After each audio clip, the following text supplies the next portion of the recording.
오늘은 본문 말씀을 중심으로 해서 은혜와 복을 주시는 하나님에 대한 말씀입니다. 오전 시간에 하나님은 우리에게 선한 것을 주신다. 모든 좋은 것이 하나님께로부터 온다. 이런 말씀을 나누었는데 그 중에 은혜와 복을, 은혜는 좋은 거잖아요. 복을 하나님께서 우리에게 주시는 그런 하나님에 대해서 다윗의 고백을 우리도 동일하게 고백할 수 있기를 소원합니다. 다윗은 자신을 대적하고 해치려는 악인들을 만날 때마다 그의 도움이 하나님이시라는 것을 고백했습니다. 그래서 환난이 올 때마다 다윗에게 자동적으로 나타나는 아주 중요한 특징이 있는데 뭐냐면 더 크게 하나님께 부르짖는 거예요. 더 크게. 그러면 다윗이 그렇게 고백한 하나님은 어떤 하나님인가? 다윗이 어떻게 그럴 수 있었을까? 하나님은 다윗에게 어떤 은혜와 복을 주셨을까? 오늘 11절과 12절에 보니까요. 이런 고백을 합니다. 11절 읽겠습니다. 그러나 주께 피하는 모든 사람은 다 기뻐하며 주의 보호로 말미암아 영원히 기뻐 외치고 주의 이름을 사랑하는 자들은 주를 즐거워하리이다. 아멘. 하나님께 피하는 사람, 기쁨을 하나님이 주신다. 이렇게 고백합니다. 그러니까 하나님께서 주시는 복과 은혜 가운데 기쁨을 제일 우선순위로 고백하고 있습니다.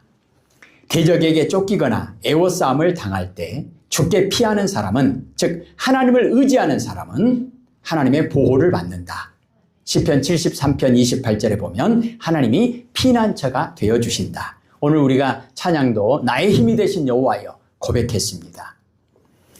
어려운 상황에서 하나님의 도우심을 받고 하나님이 방패되어 주시는 은혜와 복을 약속받고 보호받는 것은 성도에게 큰 기쁨과 소망이 된다고 하는 것을 다윗은 우리들에게 고백하고 있습니다. 본문에서 11절에 다윗은 하나님의 보호로 하나님의 은혜와 복을 받아서 영원히 기뻐 외친다라고 증언합니다. 하나님의 보호는 견고한 산성과 같아서 하나님의 보호 안에서 누리는 평안은 성도에게 큰 기쁨이 된다. 이렇게 고백합니다. 대표적인 고백이 시편 23편 1절 뭐죠? 여호와는 나의 목자시니 내게 부족함이 없으리로다. 왜요? 항상 좋은 것만 주시니까. 필요한 때에 꼭 필요한 것을 필요한 만큼 우리에게 허락해 주시는 하나님. 그 하나님이 계시기에 나는 그 하나님 때문에 기뻐한다. 환난 가운데서도 기뻐한다. 이렇게 고백합니다. 그리고 구체적으로 하나님께서 주시는 기쁨과 구원의 구체적인 내용은 무엇인가? 12절에 보니까요. 읽겠습니다. 여호와여 주는 의인에게 복을 주시고 방패로 함같이 은혜로 그를 호위하시리이다. 아멘. 제목으로 잡았던 내용입니다. 복을 주시는 하나님, 은혜를 주시는 하나님. 하나님은 하나님을 찾는 사람에게, 하나님께 가까이 나오는 사람에게, 기도하는 사람에게, 하나님을 의지하는 사람에게, 오늘 본문의 내용을 보자면 하나님께 피하는 자에게 하나님께서는 복을 주시기를 기뻐하시는 분이다. 특별히 하나님을 사랑하여 하나님의 말씀대로 살기를 힘쓰고 하나님의 의를 위해서 힘쓰고 애쓰는 성도들에게 큰 복을 주시는 하나님을 다윗이 고백합니다. 하나님을 기억하며 하나님의 의를 위해서 싸우고 또 환난 날에 하나님을 찾는 것은 이미 그 자체로서 복입니다. 하나님께 우리가 구할 때 듣고 응답해 주시는, 하나님께서 우리 손에 뭔가 지어주시는 그것이 복이 아니라 그 이전에 이미 우리가 하나님을 기억하고 하나님께 구하는 그 자체, 즉 복의 근원 되시는 하나님이 우리에게 복이라는 것입니다. 그래서 하나님을 아는 것이 복이다. 이것을 성경은 우리에게 말씀합니다. 하나님은 어떤 분이죠? 오늘 우리가 찬양하는 내용처럼 하나님은 나의 힘이시다. 나의 구원의 뿌리시다. 나의 산성이시다. 12절 뒷부분에 보니까요. 복을 주시고 또요. 방패로 함같이 은혜로 그를 호위하시리이다. 하나님께 피하는 사람, 하나님께 기도하는 사람 2절 3절은 말하고요. 7절에는 하나님께 예배하는 자들을 하나님께서 은혜로 호위하신다. 보호해 주신다. 과거에 전쟁을 할 때는 적의 공격을 방어하는데 가장 효과적인 무기가 뭐냐면 방패입니다. 그래서 건물로 보자면 높은 성, 높은 성벽, 이것은 적의 공격으로부터 방어해주는 아주 강력한 방패잖아요.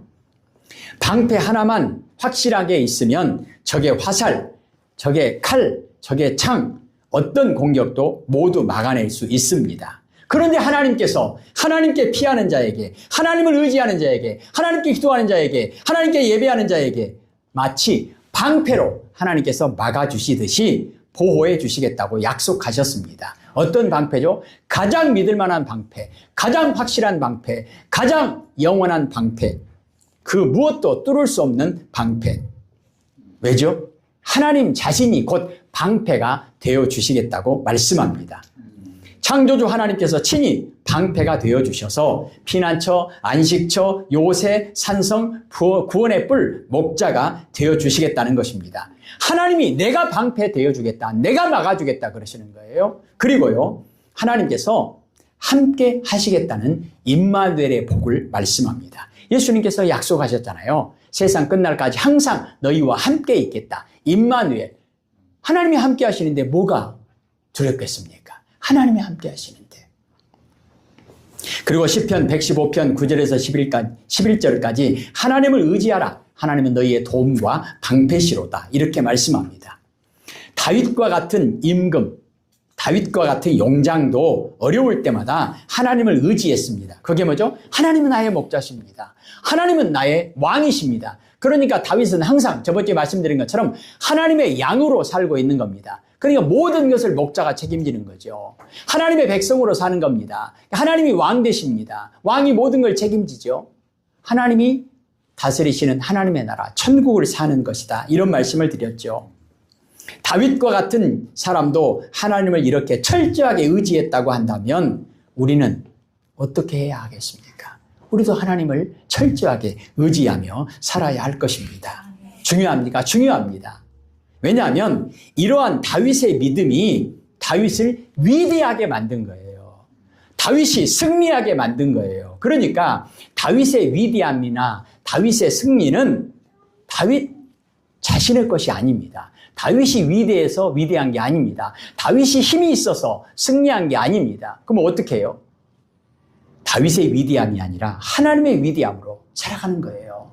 하나님의 힘으로, 하나님의 승리로 살아가는 것입니다. 다윗은 이처럼 자기가 위대해서가 아니라 하나님의 위대함으로 사는 인생이에요. 자기가 힘이 있어서가 아니라 하나님이 힘이 되어 주셔서 다윗에게는 구원과 승리가 보장되는 인생을 살았다는 것입니다. 이것이 바로 하나님 앞에서 살아가는 성도의 올바른 신앙생활이고 이것이 믿음의 사람이고 이것이 복 있는 사람입니다.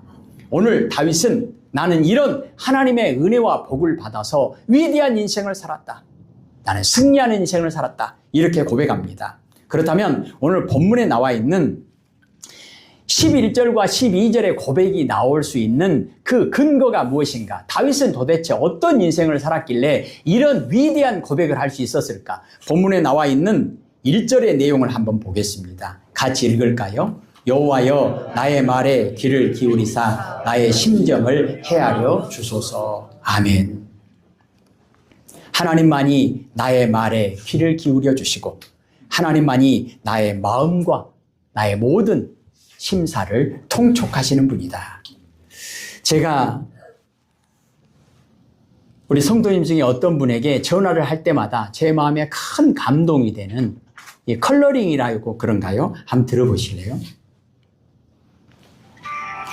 나의 안수고 바꾸셨네 주를 향한 노래로 소망의 노래로 나의 눈물을 거두신 주 예수 이름 안에 살게 하소서. 들리셨습니까? 네. 은혜 되죠? 네. 그럼 이제 끝내야 돼, 이제. 끝나도 아무 지장이 없어요. 예, 나의 한숨을 노래로, 기쁨으로, 소망으로 바꾸시고, 나의 눈물을 기쁨으로, 소망으로 바꾸시고. 왜요? 오늘 오전에 결론이 그거잖아요. 예수님 때문에. 이 컬러링이 너무 멋있잖아요. 너무 멋있어요. 제가 이름은 말씀 안 드리겠습니다. 시편 121편 1절 2절에 나의 도움은 천지를 지으신 여호와 하나님에게서로다. 그 하나님이 나의 한숨 소리까지도 다 듣고 계신다. 그 하나님은 졸지도 않으시고 주무시지도 않으시고 나를 도와주시는 하나님이시다. 사무엘상 1장 15절과 16절에 보면 사무엘의 어머니 한나, 아이를 낳기 전에 한나가 너무 슬픈 마음으로, 너무 애통하는 마음으로 그냥 하나님 앞에 기도하는 모습이 술 취한 사람처럼 보일 정도로 너무 애통한 마음 가지고 하나님 앞에 자기 심정을 토하는 그런 내용이 나옵니다. 마음에 쌓인 원통함과 신음소리를 아시고 들으시고 구원하시는 하나님의 은혜를 받은 사람 한나. 근데 사람은 몰라줍니다.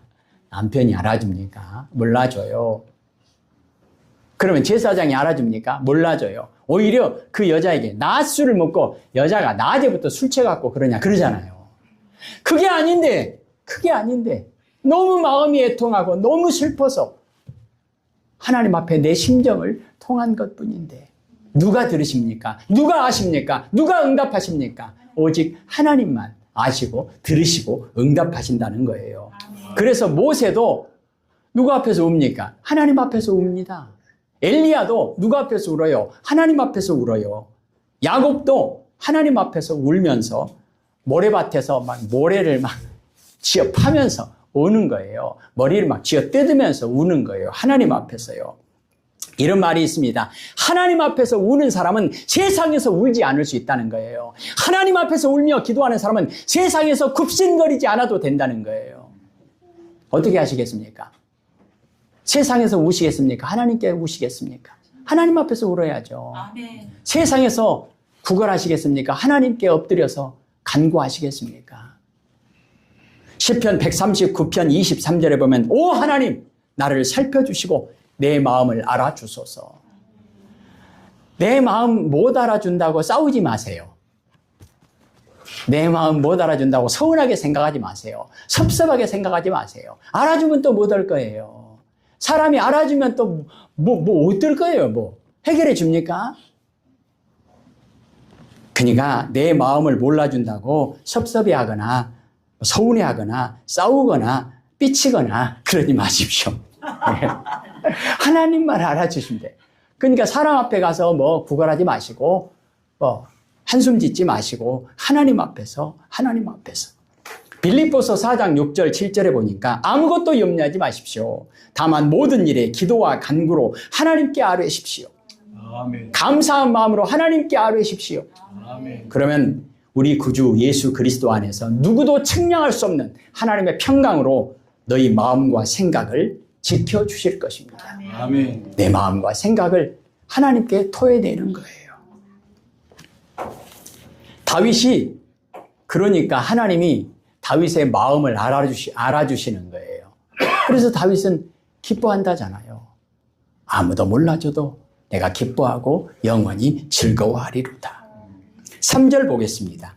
여호와여 아침에 주께서 나의 소리를 들으시리니 아침에 내가 주께 기도하고 바라리이다. 아멘. 매일 아침 나의 소원들을 주께 아뢰고 주님의 응답을 조용히 기다립니다. 다윗이 그랬다는 거예요. 시편 1편의 고백을 보자면 복 있는 사람의 내용 가운데 이런 고백을 하잖아요.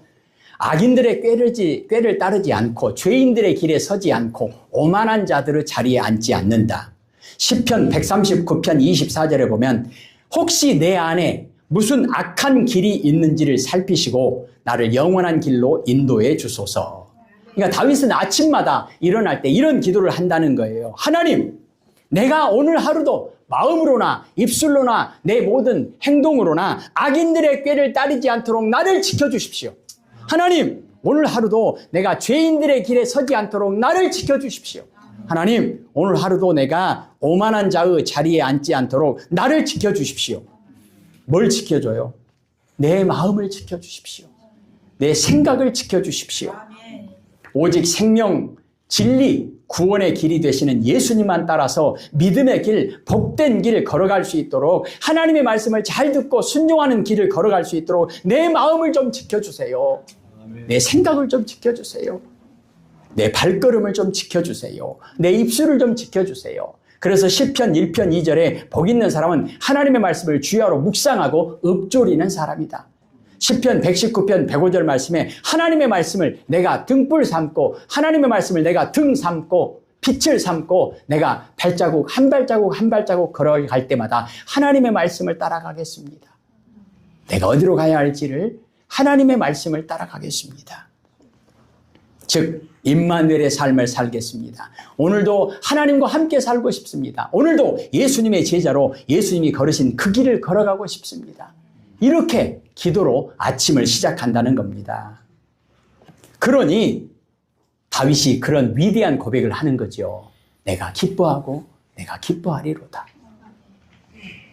7절을 읽겠습니다. 오직 나는 주의 풍성한 사랑을 힘입어 주의 집에 들어가 주를 경외함으로 성전을 향하여 예배하리이다. 아멘. 사랑하는 성도 여러분, 오늘도 이렇게 주의 전에 나와서 함께 예배를 드린다고 하는 것이 얼마나 귀하고 복된 일인지, 기적 중에 기적, 복 중에 복, 은혜 중에 은혜 아닙니까? 아멘. 저는 목사이기 때문에 새벽마다 이곳에서 하나님의 말씀을 읽고 이곳에서 기도합니다. 그런데 다윗처럼 이렇게 고상한 고백은 못하지만 부끄럽지만 이런 고백을 합니다. 제가 결혼 전에 공무원 시험 준비를 잠깐 했어요. 공무원 되겠다고.